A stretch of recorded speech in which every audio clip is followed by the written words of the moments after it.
If you have kids or grandkids who brought home a haul of candy after trick-or-treating over the weekend, you may be wondering what to do with it all if you can get your hands on it. Their sugar highs could be, in fact, more frightening than any ghost or ghoul you saw on Halloween. Here was some helpful do's and do not do's to keep your child's health and energy in check is CBC's medical columnist, Dr. Melissa Lem. Doctor, good to see you. And we can see it from the outside when kids have that sugar rush and get all blinky and crazy. What happens in their bodies when they take too much sugar?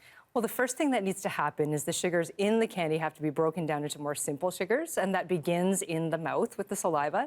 But the majority of that conversion into glucose and fructose happens in your small intestine. And when that big load of sugar hits your bloodstream, immediately heads to your brain and activates your reward center with dopamine release. And then if you do have a big load, that can spike your sugar, and that can result in higher energy, maybe some irritability, and then unfortunately a crash half an hour to 4 hours later with fatigue and sometimes anxiety. So that's the short-term effect. I think a lot of parents and guardians have seen that firsthand. What are the long-term effects of a lot or perhaps too much candy? Well, I think the important thing to know first is how much sugar is too much. And Health Canada guidelines say that no more than 10% of a child's total daily calories should come from sugar, added sugar. And then in America, the guidelines are actually no more than 25 grams of sugar per day. And to put that in perspective, 1 can of pop is 40 grams of sugar. 1 cup of juice, 25 grams of sugar. So you can actually get your full sugar complement in just 1 cup of juice. And if you regularly exceed those amounts, you can increase your risk of obesity, type 2 diabetes, and heart disease, fatty liver disease also, which we're seeing more in children. And then lower memory, worse school performance, and inflammation can happen with too much sugar intake in children. Are there, amid all that, are there some candies that are, if we can call them, better than others for kids to eat? Well, there's certain candies that are really bad for your teeth in particular. So this is chewy, sticky candies that lodge in those crevices and expose your teeth to sugar for longer. Also hard candies because they can break and chip your teeth, and also you suck on them for a while, so that exposes your teeth to sugar. Sour candies also, which is sad because I really love sour candies, are also more acidic.